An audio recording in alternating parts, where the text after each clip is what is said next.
નમસ્કાર, આપ જોઈ રહ્યા છો spark today news. Karjan Bharatiya Janata party દ્વારા સફાઈ અભિયાનનું આયોજન કરવામાં આવ્યું. ભારતના વડાપ્રધાન નરેન્દ્ર મોદીના 12 વર્ષના શાસનની ભાજપા દ્વારા વિવિધ કાર્યક્રમો થકી ઉજવણી કરવામાં આવી રહી છે. ત્યારે શહેર ભાજપ અને યુવા ભાજપ દ્વારા નગરના શાક માર્કેટ ખાતે સફાઈ અભિયાન કાર્યક્રમનું આયોજન કરાયું.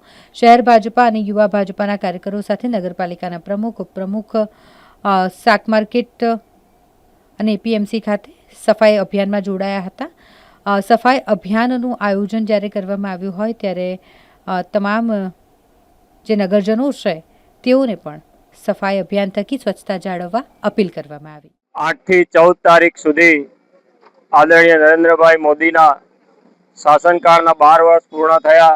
સેવા, સુશાસન અને ગરીબ કલ્યાણના આ પ્રોગ્રામને અનુરૂપ થઈ અને કરજણ નગરની અંદર સ્વચ્છતા અભિયાનની શરૂઆત કરવામાં આવી.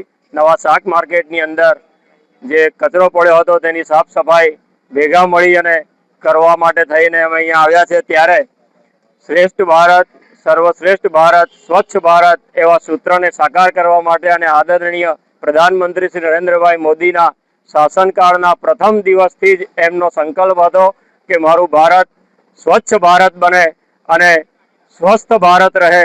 એવા સંકલ્પને સાકાર કરવા માટે ભારતીય જનતા પાર્ટી કરજણ નગરપાલિકા અને કરજણ ભારતીય જનતા પાર્ટીના વિવિધ મોરચાઓના અગ્રણીઓ, જિલ્લાના અગ્રણીઓ સાથે મળી અને આ સ્વચ્છતા અભિયાનની અંદર જોડાયા છે.